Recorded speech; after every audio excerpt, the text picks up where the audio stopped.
less than 75 years, it took for this nation to embrace a certain kind of system that completely separated and isolated people from understanding what they put in their bodies. We made a tacit agreement to believe in technology, which I do, because we're going to sit here and talk about why technology is important for this, right? So what we did though is we said we can refrigerate it and we can ship it and we can make chemicals that can make things grow faster and we can monocrop and we can grow lots and lots of things that we can send anywhere we want. And we didn't think about the consequences of what that means to our bodies, to our food system, to the health of the soil, to the health of the environment, to the understanding of community as it relates to food, as a connection that we have to one another about what it means to have a really fresh, ripe tomato that you got from your neighbor. Man, I could go on about why I want to share it with people. I think that first off, the way food is distributed is not sustainable. Sustainability, I guess, is the main part. I mean, go back to like the wars. You know, people would have freedom gardens where they would just like be growing their own produce because they wouldn't want to depend on the infrastructure of America as much, because they needed it to go to people in need that were fighting battles, you know. And I think there's a lot of people in need now, you know, so why not depend on a local ecosystem instead of having a big supply chain that is not sustainable give you the resources that you need.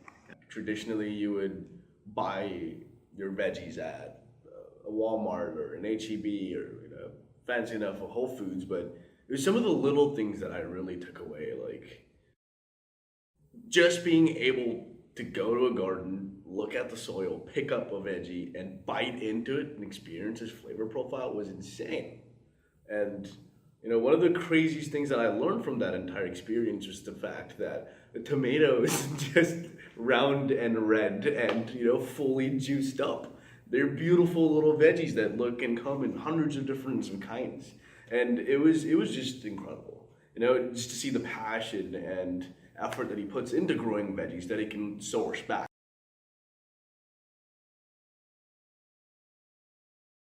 Because, you know, everything starts small, but at the end of the day, if you can encourage people to take that little step forward and invest a little bit of their time into growing one small plant, and everyone does that, you have an entire community of food. And all you need to do is call up your neighbor, or shoot up the app, you know, find him and see what he's selling. And things like WhyVInder, the app that we're talking about today, that can allow me to communicate with you what I have, what I grow, and what you might want within 5 to 10 miles of my farm.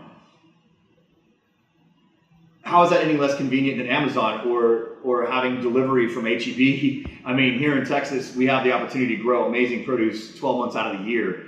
I mean, the ability, like, I honestly didn't recognize there were so many home growers around me, you know, and they're putting their heart and soul in making produce, and a lot of time they make more than they can eat. And to be able to, you know, buy from them, sell, and something that Ryan also mentioned was like to be able to like barter veggies. Like if I grew my own, I could trade it with them. That's crazy. I think WhyVInder is a great platform that really will have an impact on the food system. I like it because it is a platform for not only meeting other farmers and producers, but it's also a social experience because you can get tips and trades on how to improve your garden, and you can make a little extra cash for the stuff that you don't necessarily think you can eat. Like last year I had a ton of squash, and there's no way I could eat it all. You know, you get to a certain point you just can only eat so much squash, but I had like 30 or 25 of them, and I was able to sell them to people through WhyVInder. And so, it was great. It's not so much about the money, really. It's just like being able to hook up people with your produce, that wouldn't have otherwise no idea what you're doing, kind of thing. So if there's a single platform where people like this could show what they're, creating in their backyard, what they're growing, and it makes it super easy for me to access, I mean, that's just a perfect solution right there. Boom. Reached out to on WhyVInder, and a woman asked me if I had any tomatoes for sale. I had a bunch. I had some San Marzano tomatoes and Roma tomatoes, and so I gave her 7 of them, as well as some peppers, just because I figured I'd just throw in some peppers with them, and gave her a little recipe, and she was really thankful. She reached out to me and told me she made salsa with it, and it was super cool, you know, and just like the feeling of being able to give something that you personally made, and the feeling of giving back is not really that tangible and immediate gratification as you do with this. And so, yeah, it was really nice. Who can you trust more, your local neighbor growing veggies or a supermarket that's sourcing it from around the States? This is stuff that you can do in your neighborhood, in your community, and really appreciate what the culture of food can be, not McDonald's and chemically ripened tomatoes. Buying at a grocery store is completely different, completely different. I don't think I could ever go back. I am really excited where WhyVInder is going.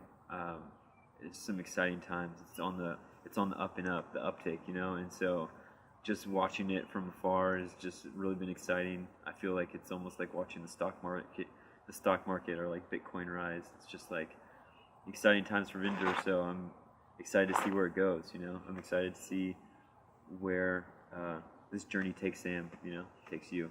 He's like, oh, look at that one. It's kind of done. And I pick it up and I take a bite and it just explodes in my mouth.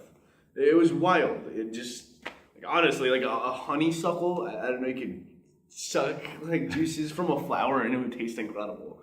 So it was insane because, I mean, I've traditionally seen, you know, with my parents, my grandparents having farms in India, what it's like, but in the time that I've been in America, 4.5 years, something like this is not anything that I've come across before. You know, the Walmart is the usual, and honestly, so far it's primarily been fast food. And just to be able to experience real food, it just blew my mind away. I just love being able to be a part of the community and like be able to give my friends and family, you know, produce. That's like why I do it. And your platform is a perfect way to do that. But when you can buy veggies from your neighbor who lives closer than your local grocery store, and that's better and at a more affordable cost, I mean, you already know the answer. A lot of opportunity, and an app like Vinder can make something like that happen.